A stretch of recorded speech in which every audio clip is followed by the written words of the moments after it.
Nak bagi tahu lagi tak dekat tuan-tuan dan puan-puan? Nak bagi tahu lagi tak? Kisah benar 2020? Nak saya bagi tahu lagi.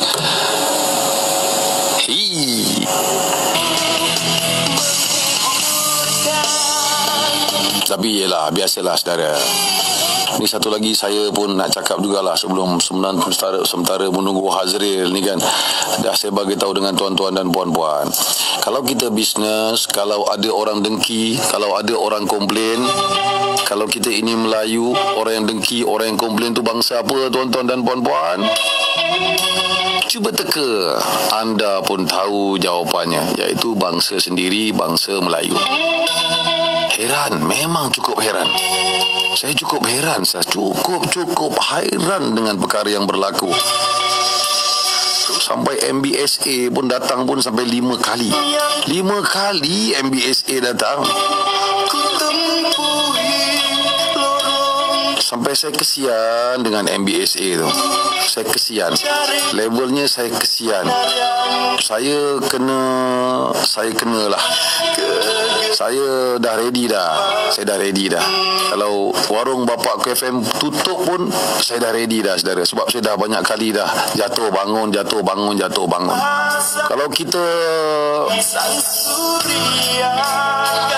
Kalau kita jatuh, dia akan bertepuk tangan. Mungkin orang yang komplain sampai ke Bukit Aman dia komplain. Sampai ke Bukit Aman. Balai Polis Subang pun dah tak tahan dengan komplain dia. Sampai komplain dia saudara, dia belasah kat Facebook, komplain dia. Saya dapat detect siapa tukang komplain ni. Dah lah komplain, menganjing lagi pula tu kat Facebook. Dan jantinanya bukan adalah seorang perempuan. Jantinanya perempuan pula tu. Ada laki.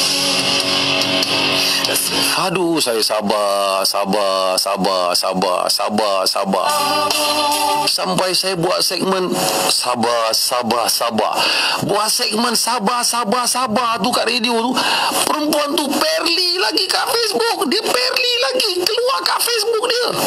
Itu hari buat rancangan sabarlah sangat. Ya Allah, perempuan tulis, perempuan bukan jantan. Yang hati dia macam itu bukan jantan, hati dia hati perempuan. Dia buat report polis saudara. Dia buat report polis pasal apa? Dia buat report ke MBSA. Tahu tak? Ayam bakar Cik Mat tu. Ayam bakar, asapnya pedih mata. Anak-anak saya tak dapat tidur. Pedih mata kerana asap ayam, asap sate.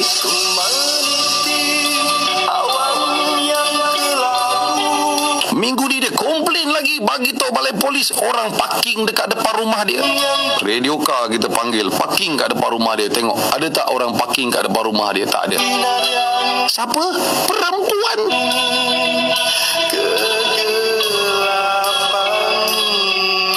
Cuba kalau saya bagi tahu dengan tuan-tuan dan puan-puan, siapa perempuan ini? Bayangkan macam mana. Harap-harap dia mendengar lah malam ini. Lepas tu saya cakap dekat semua, saya cakap dengan semua peniaga-peniaga saya, besok saya nak tutup perniagaan ini pasal ada orang komplain. Saya nak tutup saudara, saya nak tutup. Kita ni kalau meniaga ni orang komplain, meniaga MBSA datang, kita boleh meniaga ke saudara? Boleh meniaga lagi ke? Alah. Tapi saya kadang-kadang saya cakap lah, MBSA datang jumpa dengan saya, gedebak-gedebuk ini, kata ni dah salah lah, ni salah. Baiklah, kalau macam tu kata tuan, saya tutup lah warung ini. Puas hati MBSA, saya tutup lah warung ini. Lepas tu kata dia, janganlah. Saya cakap dengan orang-orang dekat peniaga-peniaga semua, wahai peniaga-peniaga anda semua, ya, sahabat-sahabat saya, family saya nak tutup warung ini besok. Kata, kenapa nak tutup bang? Saya kata, bukankah anda semua peniaga-peniaga di warung Kampung Melayu Subang ni, anda cakap anda orang kampung ini, anda cakap anda orang sini datang nak meniaga, saya pun bagi sebab anda orang kampung ini. So macam mana kita nak meniaga untuk bagi orang kampung ni meniaga? Sebab ada satu orang kampung yang asyik membuat berbagai cara untuk sampai bapak warung ni tutup. Cuba jawab. Saya kena tutup sebab kau kata kau orang kampung, tapi orang kampung juga yang komplain. Dia orang pergi berjalan, bagi semua laki-laki pergi rumah orang yang komplain tu. Tak jauh rumah yang komplain tu. Sampai kat rumah yang komplain tu, laki-laki dia ada. Laki-laki dia sudah jawab lain. Allahu Akbar. Lagi-lagi dia jawab, sebenarnya kami ni sedara dengan Isma. Orang perempuan saya ni sedara dengan Isma. Boleh jawab macam tu? Ya Allah, ya Tuhanku, saya tak tahu saudara tang sebelah mana ni, saya tak tahu. Itu masalah. Kita ni berjiran ni, kalau nak komplain, kalau nak cakap, kalau tak puas hati datang, jumpa depan-depan, cakap. Bangsa kita jadi berpecah belah, kejiranan jadi berpecah belah sebab benda-benda macam ni lah. Sama macam ni cerita habis sebelum saya pergi ke pulau ni. Sama macam saya berniaga dekat Jalan Ken ni. Saudara ingat saya berniaga kat Jalan Ken ni berapa kali di BKL datang? 2 kali di BKL datang. 2 kali di BKL datang. Pasal apa? Pasal ada orang komplain. Kalau tak ada orang komplain di BKL pun tak datang. Tapi siapa yang komplain? Ni level orang tinggi-tinggi yang komplain. Di BKL datang pasal orang tinggi-tinggi yang komplain. Lepas saya kata saya tutup lah. Tahu tak kenapa saya tutup Jalan Ken punya perniagaan? Pasal benda-benda macam inilah saudara.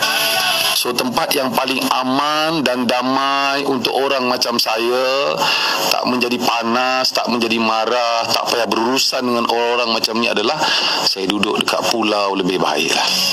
Lillahi ta'ala. Sebab yang saya nak jaga adalah jiwa saya. Makan, minum, ringgit, duit ni jangan gaduh lah tuan-tuan dan puan-puan. Tak pernah sejarah kita orang Islam ni mati bawa duit. Saya tak heran lah. Kalau sekali lagi mungkin musnahnya warung Bapak FM ini, saya berjanji yang saya dah tak nak lagi dah buat kedai-kedai makan ke, saya dah tak nak lagi dah buat radio-radio ni ke, saya dah tak nak dah. Saya nak betul-betul berehat. Saya tak nak berhadapan dengan Facebook macam ni, saya dah tak nak dah. Pakcik dah tua nak. Cukuplah. Di BKL pun ada sejarah, hampir keluar melodi lah kan. Di BKL pun ada sejarah saudara. Saya punya food court di Jalan Tun Razak, gerabak kereta api saya buat dengan JCB, dia bantai semua dengan pinggan mangkuk, dengan peti sejuk peniaga-peniaga saya, dengan cawan-cawan, pinggan cawan semua dihentak dengan JCB, berderai macam tu saja. Tak ada seorang Melayu pun cuba defend. Saya tengok yang driver JCB di India, saya betul ambil barang saya panjat tuan-tuan perempuan. Saya ya Melayu, saya ya sayang bangsa saya punya peniaga. Orang di BKL tengok apa? Kau tengok aja.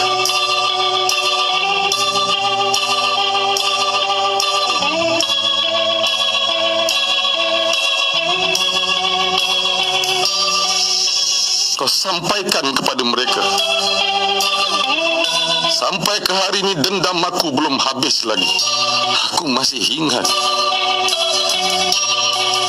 Korang semua yang jawab-jawab kerajaan ini, semua yang kerja MBSA di BKL, hujung bulan kau cocok gaji, kau dapat gaji. Macam kami ni.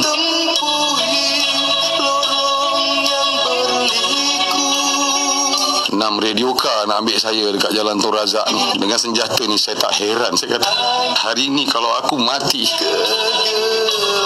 hidup korang semua tak akan aman. Saya dah penat tuan-tuan dan puan, saya dah penat. Saya kalau buat kerja memang saya buat kerja sungguh-sungguh. Tapi kalau saya dah benci, saya benci sungguh-sungguh.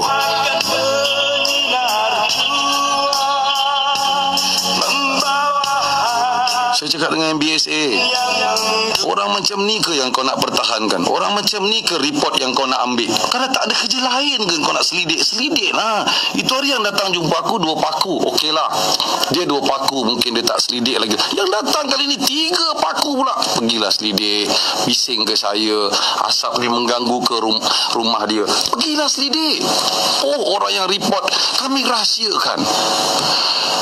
Allah menjawab macam aku budak sekolah menengah. Aku tunjukkan, ini orang yang report menganjing dekat Facebook. Tuan tahu ke tak tahu? Tuan selidik ke tak selidik? Tuan cari ke tak? Tuan tak cari? Selidiklah, kajilah. Saya dah penat. Tahu kita ni anak-anak ikan ni, tak kenal datuk tu, tak kenal datuk ni.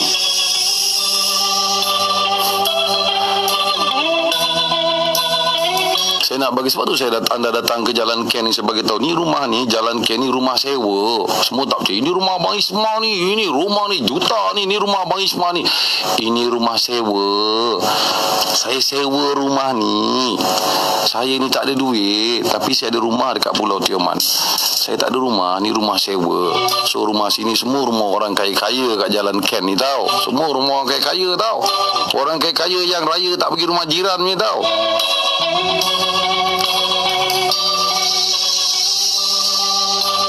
Sebab itulah di BKL datang. Sebab apa di BKL datang? Sebab di BKL dapat report kata jalan ini mengganggu lalu lintas.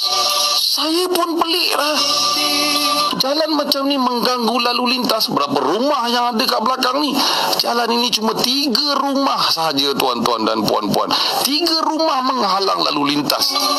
Mencari Astaghfirullahalazim. Dikata ini peringkat atasan. Ada orang besar-besar komplain sampai ke Datuk Bandar. Hebat. Kemudian jiran yang ujung tu lalu pun dah tak pandang muka. Kita nak pandang muka dengan dia pun dia tak pandang muka. Sebab apa? Sebab jiran dah report ke di BKL pasal jiran dia yang lain. Jiran ke namanya tu, saudara. Itulah kadang-kadang kita ni kadang-kadang nak report sampai hubungan jadi pecah belah, sampai menyusahkan pihak di BKL, pihak MBSA. Datanglah penyiasat, datang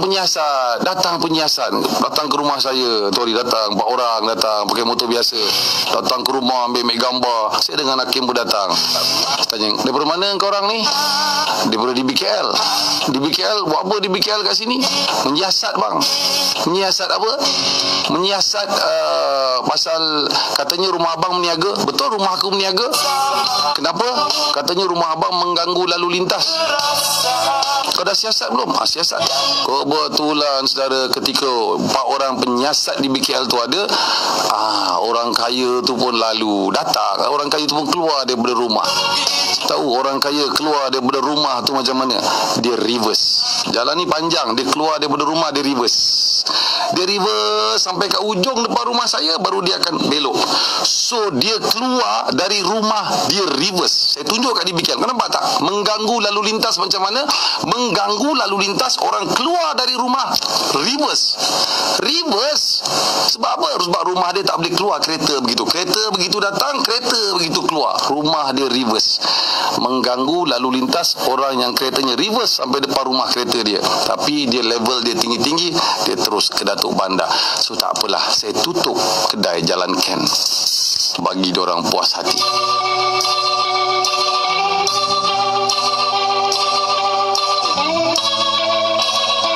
Sabar. Saya nak bagi tahu awal-awal, sampai masanya saudara saya tutup radio ini, sampai masanya saya tutup warung Bapakku FM. Tidak ada apa yang kekal abadi di muka bumi Allah ini. Tak ada. Nanti kita akan jumpa lagi, insya-Allah. Doakan kebaikan sesama kita, doakan kesabaran sesama kita. Saya dah tua, saya dah penat dah. Saya dah cuba buat food court, saya dah cuba buat pentas, saya dah cuba melahirkan, saya dah cuba mengadakan, saya dah cuba, saudara.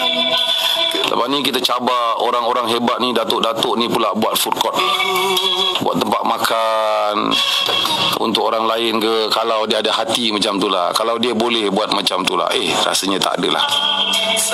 Orang kaya-kaya dia akan membawa kekayaan untuk dia je, nama dia nak tarbiyah bagi orang lain. Tidak, saudara. Nanti dia jadi miskin. Dia fikir macam tu, nanti dia jadi miskin. Dia tak akan buat benda yang apa yang kita buat ni, saudara. Cheap sale. Dia punya standard, dia punya kawan, dia punya level lain. Biarkan.